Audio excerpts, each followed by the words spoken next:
अच्छा, अब हम बच्चों पढ़ेंगे the mechanism of breathing. Lungs तक हमने पढ़ लिया था, उसके स्ट्रक्चर्स हमें पता हैं कि क्या क्या हैं।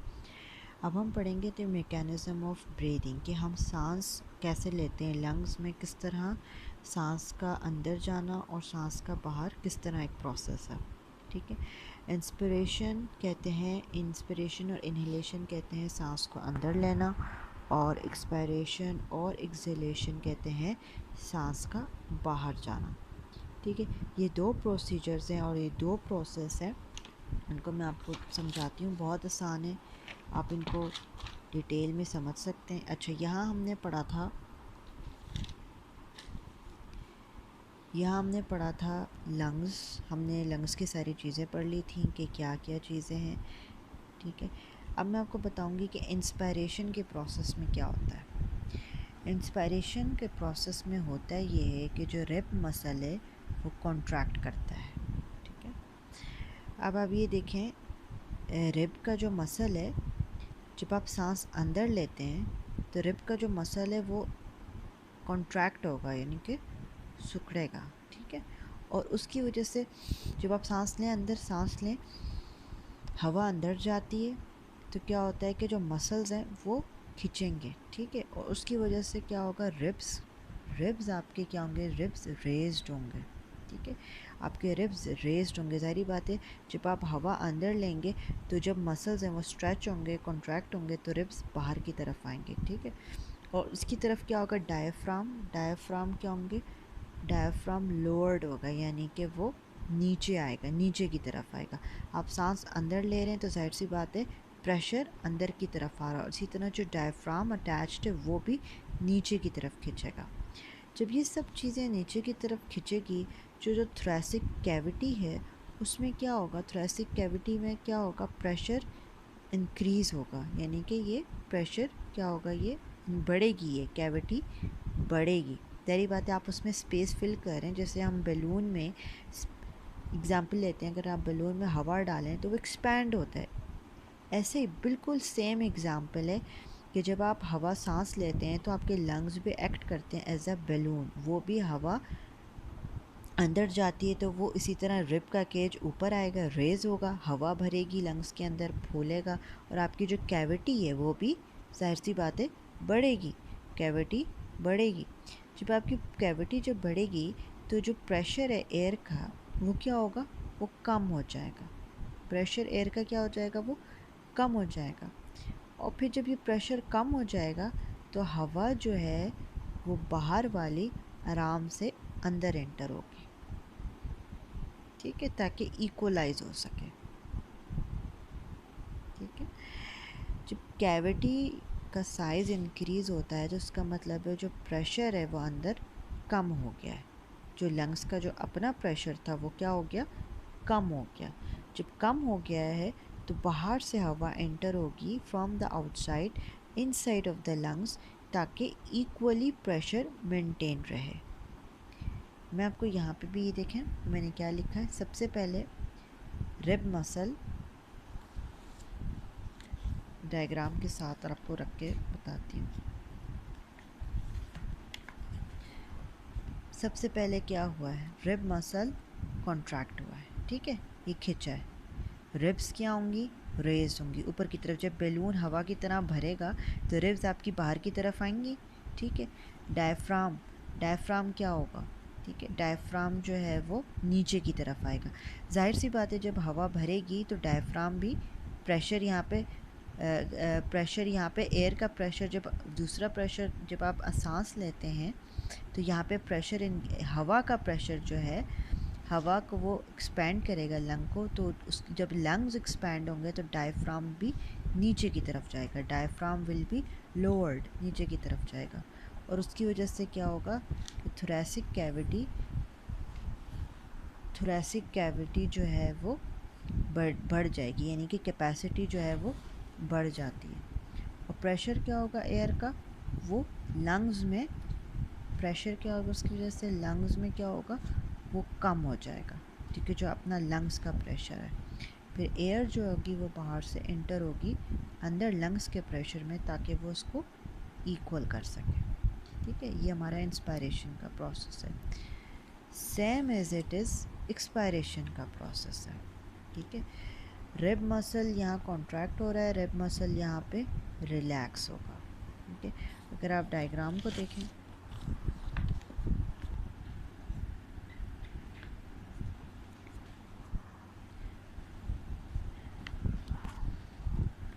डायग्राम में जो ये एयर मूव आउट हो रही है, कैसे मूव आउट हो रही है, रिब्स जो है वो लोअर्ड हो गई हैं, यानी कि रिब्स, जब रिब के मसल रिलैक्स होगा, जब हम बाहर बाहर जब जाएगी एयर, तो रिब के मसल्स जो बेचारे कॉन्ट्रैक्टेड थे वो अब रिलैक्स हो गए। ठीक है, और रिब्स फिर वापस अपनी ओरिजिनल पोजीशन पे चले गए, और डायफ्राम जो था वो भी वापस रिलैक्स हो गया। ठीक है, वो भी अपना रिलैक्स होके ऊपर चला गया। ठीक है, पहले वो नीचे आया हुआ था, जाहिर सी बात है, जब प्रेशर बढ़ा हुआ था लंग्स में। अब क्या हुआ है कि वो लंग्स में जब प्रेशर हटा है तो वो ऊपर चला गया, और वो डूम शेप का मतलब है ऐसे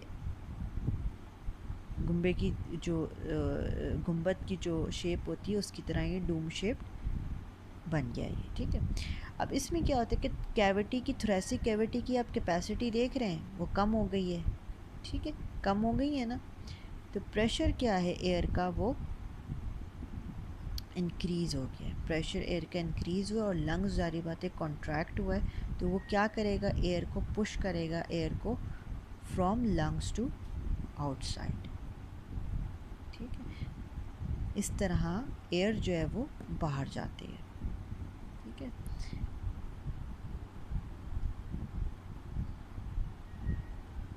बिल्कुल वैसे ही लिखना है जैसे मैंने यहाँ लिखा हुआ है।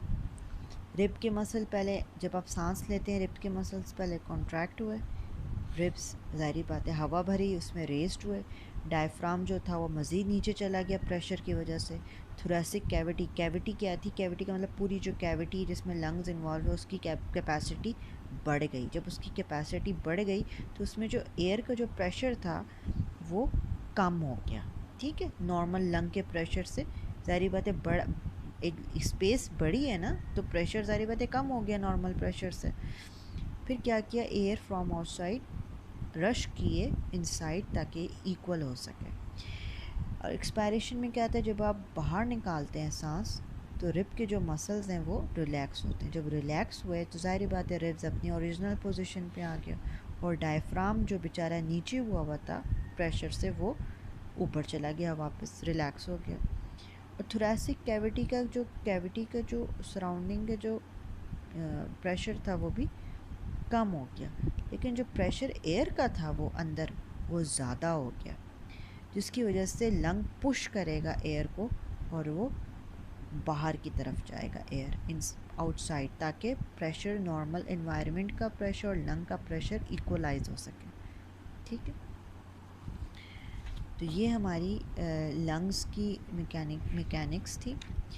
एक और बात मैं बताना भूल गई आपको कि इस पूरे जो आपकी जो ट्यूब है विंड पाइप की, इसकी जो लेयर है वो लाइनिंग हुई हुई है म्यूकसल लेयर से, फाइन हेयर से लाइन हुई हुई है। ठीक है, लाइंड बाय फाइन हेयर्स, बहुत छोटे छोटे बारीक हेयर्स इसलिए लाइंड हुई हुई है ताकि आपकी कोई जो एयर पार्टिकल, डस्ट पार्टिकल्स, जो ऐसी एलर्जेंस हैं जो एलर्जी कॉज करती हैं, वो इस पाइप में ट्रैप हो सके।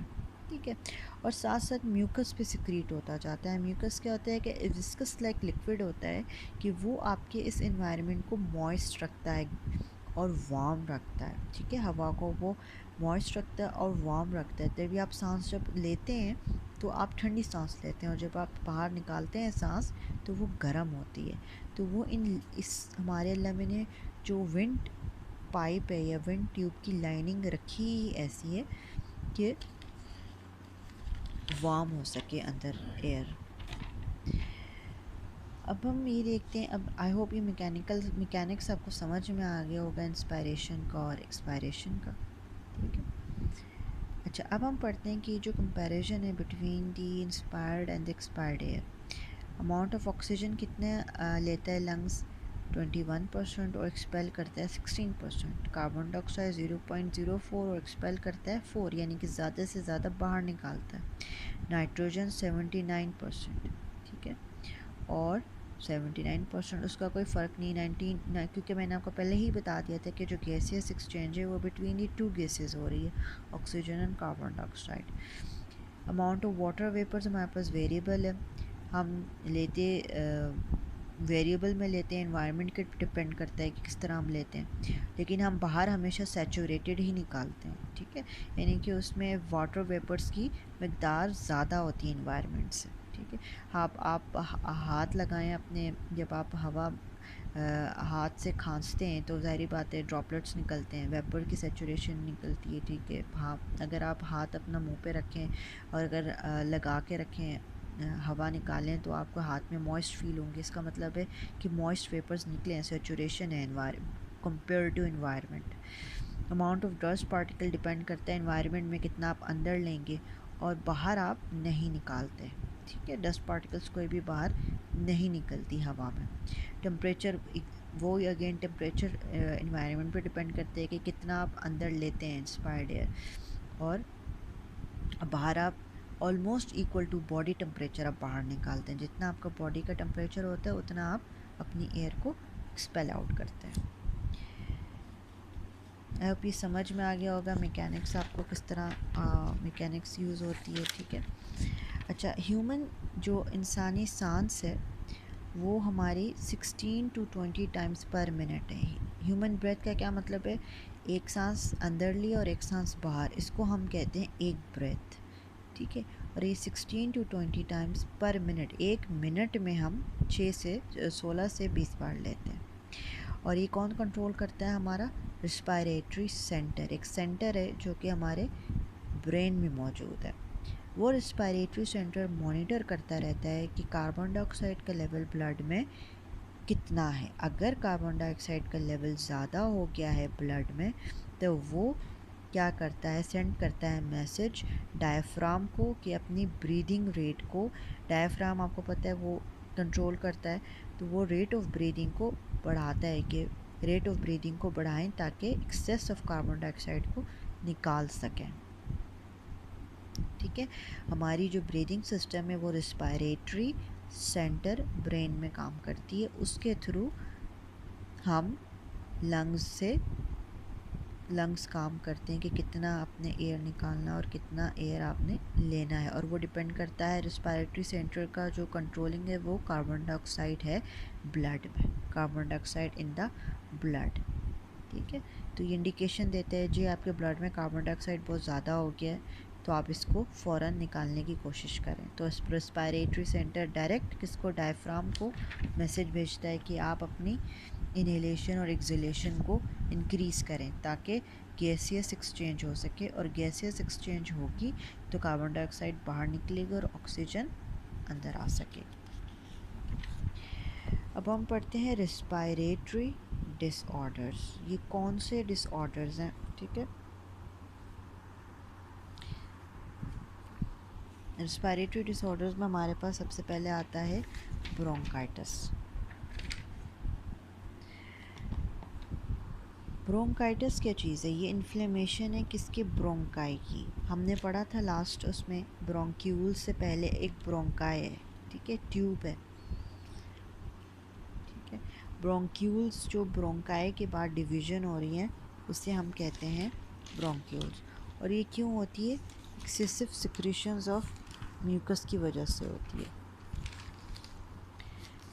म्यूकस कैसे सिक्रीट होती है, म्यूकस कोई भी केमिकल इरिटेंट, कोई भी वायरस, कोई भी बैक्टीरिया, कोई भी टबैको, कोई स्मोक जो करता है वो आपके ट्यूब में एक म्यूकस क्या होता है, म्यूकस एक थिक विस्कस सा एक फ्लूइड होता है जो आपके फ़्लो को रोकता है। अब आपकी नॉर्मल ब्रोंक्यूल्स है ना, हमने पीछे पढ़ा है कि ट्रैकिया के बाद ब्रोंकाई, ब्रोंकाई के बाद डिविजन्स हैं वो ब्रोंक्यूल्स हैं। तो उन ब्रोंक्यूल्स की एक ट्यूब उन्होंने दिखाई है कि जब किसी को ब्रोंकाइटिस होता है तो उसमें क्या होता है, एक्सेसिव सिक्रीशंस हो रही होती हैं उसमें, सिक्रीट, ये जो लाइनिंग है अंदर की जो वॉल्स हैं ये वॉल्स सिक्रीट करना शुरू कर जाती हैं बहुत सारा म्यूकस, और उस म्यूकस से क्या होता है कि वो वॉल थिक हो जाती है, जिसकी वजह से सांस लेना मुश्किल हो रहा होता है। ठीक है, और ये होता क्यों है?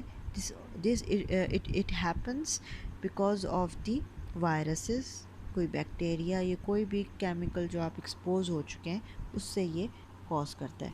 अच्छा, दो किस्म के ब्रोंकाइटिस होते हैं हमारे पास। क्रॉनिक ब्रोंकाइटिस होता है हमारे पास,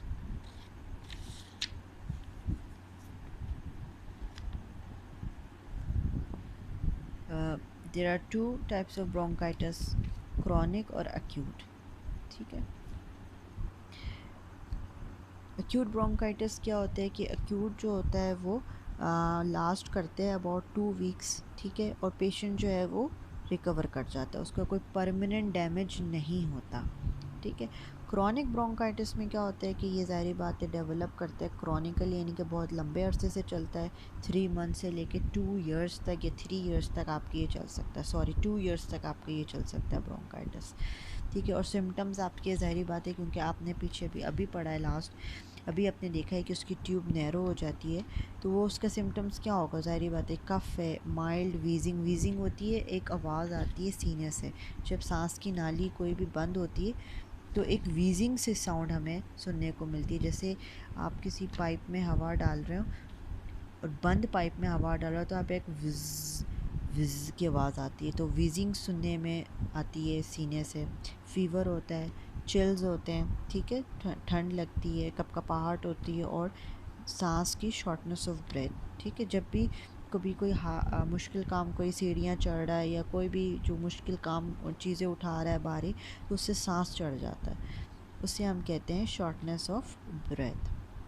ठीक है, और इसकी जो ट्रीटमेंट है वो सिंपल यही होती है कि सेल्फ़ केयर ट्रीटमेंट होती है, आप ज़्यादा ज़्यादा एहतियात करें। ठीक है, पानी पिएं और वार्म स्टीम लें। ये आपकी जो है ब्रोंकाइटिस इस तरह ये ठीक होता है। अब आ जाते हैं हम एम्फिसीम। अच्छा, और दूसरी बात ये है कि आपका जो ब्रोंकाइटिस है वो ठीक होता है एंटीबायोटिक्स है और कोई भी कफ मेडिसिन से। ठीक है, एम्फिसीमा इस तरह आपका सॉरी ब्रोंकाइटिस इस तरह आपका ठीक हो जाता है। अच्छा, इसके बाद हम आ जाते हैं एम्फिसीमा में।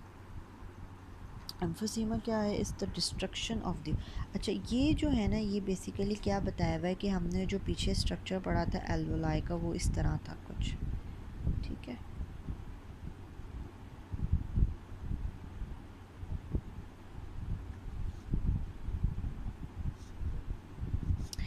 अब इस एल्वुलाई को उन्होंने फर्दर इस तरह डिफ़ाइन किया है कि एक्सचेंज ऑफ गैस जो है वो हो रही होती है। अब ये देखें कि इसमें एक्सचेंज ऑफ जो ये एक एल्वुलाई का इन्होंने पार्ट लिया है। ठीक है, अब इस एल्वुलाई में दिखा रहे हैं कि आपकी किस तरह एक्सचेंज ऑफ गैसेस हो रही हैं। ठीक है, एम्फोसीमा में क्या होता है कि आपकी जो वॉल्स हैं वो एल्वुलाई की, यानी कि जो वॉल्स हैं वो डिस्ट्रॉय हो जाती हैं, उनकी जो उनको जो होल्ड करती है कैपेसिटी वो ख़त्म हो जाती है, और उसकी वजह से क्या होता है कि जो सरफेस में एक्सचेंज जो हवा जो एक्सचेंज हो रहा है ना, जैसे ये जा रही है हर हर पोर्शन में जा रहा है, वो नहीं जा पाता। ठीक है, वो नहीं जा पाता, जो वॉल्स हैं वो डिस्ट्रॉय हो जाती हैं आपके एल्वुलाई की, और फिर ये क्या करते हैं, ये लार्जर सैक में तब्दील हो जाते हैं। ये अगर आप ये देखें, ये छोटे सैक हैं, फिर ये बड़े बड़े बन जाते हैं इस तरह करके। जब बड़े बड़े बनेंगे तो इसमें गैस जो है वो एक्सचेंज होना मुश्किल हो जाएगा। सारी बातें छोटी जगह पे आप देखें गैस एक्सचेंज आसान होता है, अब जब वो स्वेल हो जाते हैं तो गैस एक्सचेंज करना उनको मुश्किल हो रही होती है। ठीक, तो उसकी वजह से क्या होता है कि एम्फिसीमा में क्या होता है कि it result in larger sac but with less surface area of gases exchange as lung tissue breaks down, the lungs do not come back to their original shape after exhalation, so air can not be pushed out and is trapped in the lungs। होता ये है कि जब आपके alveoli में lungs आके trap हो जाती है तो उसकी सारी बातें आ तो गई है आपके एल्वुलाई में, एल्वुलाई में हवा पहुंच तो गई है, लेकिन चूंकि यहाँ पे एक्सचेंज नहीं हो रहा गैस, तो वापस नहीं जा पाती, तो वो क्या होती है, एयर जो होती है वो ट्रैप हो जाती है यहाँ पे। ठीक है। तो इसके सिम्टम्स, साइंस एंड सिम्टम्स क्या हैं? साइन एंड सिम्टम्स इसके ये हैं कि शॉर्टनेस ऑफ ब्रेथ, वही आपका सांस का रुकना होता है, आपको सांस नहीं आता, फटीग, थकावट, रिकरेंट रिस्पायरेटरी इन्फेक्शन, बार बार आपको सांस के मसले होते हैं, और वेट लॉस होता है। बाय द टाइम जब सिम्टम्स इसके शो होना शुरू हो जाते हैं तो पेशेंट जो होता है वो ऑलमोस्ट 50 to 70% अपने लंग का टिश्यू खो देता है, और लेवल ऑफ ऑक्सीजन जो होता है वो उसके ब्लड में बहुत कम होता है। ट्रीटमेंट क्या है इसका? इसका ट्रीटमेंट है कि इनहेल्ड स्टेरॉइड्स होते हैं, स्टेरॉइड्स यूज़ करवाते हैं डॉक्टर्स वगैरह कि स्टेरॉइड्स यूज़ करें, स्प्रेज यूज़ करें, एंटीबायोटिक्स यूज़ करें। ठीक है, ये एम्फिसीमा की पूरा की जो बीमारी है ये किस तरह होती है और कैसे होती है, उसका ट्रीटमेंट। अब एक और बीमारी है बहुत कॉमन, निमोनिया। निमोनिया जो है वो कैसे होता है? Pneumonia is an infection of lungs, और ये इन्फेक्शन होता है बोथ द लंग्स। ठीक है, इसमें क्या होता है? इसमें अच्छा, बोथ द लंग्स जब हो जाता है उसे हम कहते हैं डबल निमोनिया, डबल निमोनिया। ठीक है, अच्छा, इसमें और ये इसको जो कॉज करता है वो है स्ट्रेप्टोकोकस निमोनिया, और ये बैक्टीरियल भी होता है, ये वायरल भी होता है, और ये फंगल भी होता है। वायरल में इन्फ्लुएंज़ा वायरस होता है, और फंगल में हमारे पास भी इन्फेक्शन होता है जो कि निमोनिया कॉज करता है। करता क्या है ये निमोनिया? ये जो है ये आपके जो नॉर्मल एल्वोलाई में पस भर देता है। इन्फेक्शन होता है ना कोई भी, तो ये पस क्रिएट कर देता है, और ये फिर पस क्या करता है, ये आपका ज़ाहिर बात एक्सचेंज ऑफ गैस को नहीं होने देता। आपका एल्वोलाई मेन जगह है जहाँ पे एक्सचेंज ऑफ गैस होती है, तो ये एल्वोलाई जो होता है वो एक्सचेंज ऑफ गैस नहीं होने देता, ठीक है, जिसकी वजह से सांस में प्रॉब्लम होना शुरू हो जाती है। वैक्सीन अब अवेलेबल हो गई हैं इसके लिए, ठीक है, लेकिन ये अभी तक ख़तरनाक है। ठीक है, हमारा नॉर्मल एल्वोलाई में वही सिम्टम्स होते हैं, कफ़ होता है, ठीक है, हाई फीवर होते हैं, शिवरिंग होती है, और आपका जो स्पूटम की प्रोडक्शन, बलगम की प्रोडक्शन बहुत ज़्यादा होना शुरू हो जाती है, और ज़ाहिर बात है जब सांस नहीं आता तो बंदा जो होता है वो क्या हो जाता है, ब्लूइश सा हो जाता है। ठीक है, डस्की एंड पर्पलिश सा होना शुरू हो जाता है। ज़ाहिर बात है उसका सांस नहीं, उसको ऑक्सीजन नहीं मिलती, तो वो आपने देखा है नीले होने शुरू हो जाते हैं। ठीक है, due to the poor oxygenation of blood, क्योंकि जो ब्लड में ऑक्सीजनेशन नहीं हो पाती, ये इसकी वजह से ये निमोनिया होता है। ठीक है, अब इनकी वैक्सीन्स अवेलेबल है, एंटीबायोटिक्स अवेलेबल है, बैक्टीरियल में एंटीबायोटिक्स अवेलेबल है, और वायरल में वैक्सीन्स अवेलेबल हैं। ठीक है, इसको ट्रीट कर सकते हैं। अस्थमा जो है वो बहुत कॉमन है, और अस्थमा बेसिकली एक फॉर्म है एलर्जी का। ये अस्थमा जो होता है ना बेसिकली ये होता ही एलर्जी से। आपका जो पूरी जो वॉल्स हैं, जो पेशेंट की जो पूरी जो ट्यूब होती है, अगर आप इसमें देखें नॉर्मल ब्रोंकस है। ठीक है, नॉर्मल ब्रोंकस है। जब कोई भी एलर्जी, कोई भी एलर्जन, किसी को किसी भी चीज़ से एलर्जी, इस्लामाबाद के लोगों को मोस्टली पोलन एलर्जी होती है, तो वो एलर्जन होते हैं। एलर्जन को कहते हैं जो एलर्जी कॉज करते हैं। ठीक है, वो एलर्जन फॉर एग्जांपल किसी को परफ्यूम से एलर्जी है, किसी को धुएं से एलर्जी है, तो किसी को सिगरेट से एलर्जी है, तो वो क्या कहते हैं जब वो एक्सपोज होते हैं इन एलर्जन से, तो उनका जो ब्रोंकाई है वो क्या करता है, वो म्यूकस सिक्रीट करना शुरू कर देता है। ठीक है, mucus again thick viscous fluid, वो क्या करता है, जमा होना शुरू हो जाता है, और आपकी ब्रोंकस को वो बहुत ज़्यादा कंस्ट्रक्ट छोटा कर देता है, जिसकी वजह से सांस लेना बहुत मुश्किल होती है। और ये सिम्टम्स जो होते हैं अस्थमा के, ये वेरी करते हैं, किसी को बहुत एक्सट्रीम अस्थमा होता है, किसी को माइल्ड होता है, किसी को मॉडरेट होता है। तो मेजर जो इसके सिम्टम्स होते हैं वो क्या होते हैं हमारे, वही शॉर्टनेस ऑफ ब्रेथ होगा, जाहिर सी बात है, स्पेशली एट नाइट होते हैं। वीजिंग होगी, आवाज़ आएगी विस्लिंग की। ठीक है, कफ और चेस्ट की टाइटनेस होती है। और केमिकल्स जो और उसकी दवाई क्या होती है, जो दवाइयाँ अवेलेबल हैं, इनहेल कराते हैं, ऐसे इनहेलर्स होते हैं जो आपकी इन कंस्ट्रक्टेड ब्रोंक्यूल्स को डायलेट, यानी कि डायलेट का मतलब है इनको एक्सपैंड कर सकें, इनको खोल सकें, जो कंस्ट्रक्ट हो जाती हैं। ठीक है, और ये जो है ये यूज्ड होती है अस्थमा में, ठीक है। तो आई होप ये जितनी भी बीमारी जो कॉमन बीमारियां हैं, अस्थमा हो गया, एम्फीसीमा हो गया, निमोनिया हो गया, ये आपको समझ में आ गया होगा। पांचवी चीज़ हमारे पास जो है वो लंग कैंसर है। लंग कैंसर के जो बेसिक कॉज है वो स्मोक है, सिगरेट स्मोकिंग है। ये कोई भी जो एक्सपोज हुआ है रेडिएशन से या वायरल इन्फेक्शन से। लेकिन मेनली जो कॉज है ना वो लंग कैंसर की वो स्मोकिंग है। अच्छा, इसमें क्या होता है कि लंग कैंसर में होता है ये है कि आपके जो लंग्स हैं उसमें वो ऐसी ग्रोथ होना शुरू हो जाती है आउट ऑफ द वे कि वो ट्यूमर्स फॉर्म हो जाते हैं। और ट्यूमर्स जो फॉर्म होते हैं तो वो दूसरी जगह के लंग्स को तबाह करना शुरू कर देते हैं, ठीक है। तो इसमें जो मोस्टली सिम्टम्स हैं वो है breath, coughing, shortness of breath होती है, कफिंग होती है, और इतना ज़्यादा सिवियर होता है कि कफिंग विद ब्लड आता है, और वेट लॉस। तो ये टिपिकल एग्जाम्पल है लंग कैंसर की। और अगर आप पेशेंट से हिस्ट्री उसकी पूछते हैं तो वो कहेगा जी मैं स्मोकिंग करता हूँ, ठीक है, मैं स्मोकिंग करता हूँ, ठीक है, स्मोकिंग की वजह से होता है ये। या कोई भी सिगरेट का एंड पार्ट कहते हैं जी सबसे ज़्यादा ख़तरनाक है फ़िल्टर पार्ट से, ठीक है। एलिमिनेटिंग टबैको बहुत ज़्यादा इम्पॉर्टेंट है, लंग कैंसर को बचा सकता है अगर आप स्मोकिंग ना करें तो ये डिजीज़ हैं लंग कैंसर, डिजीज़ हैं लंग्स के। लंग कैंसर हो गया, asthma, severe form of disease lung cancer होता है सिवियरिटी पे जाके। ये हमारे रिस्पायरेटरी डिसऑर्डर्स हो गए, ठीक है। आई होप आप इनको डायग्राम्स बनाएं। विद डायग्राम्स आप बनाएंगे तो आपको ज़्यादा अच्छी समझ आएगी कि कहाँ पे कौन से डिज़ीज़ में क्या हो रहा है।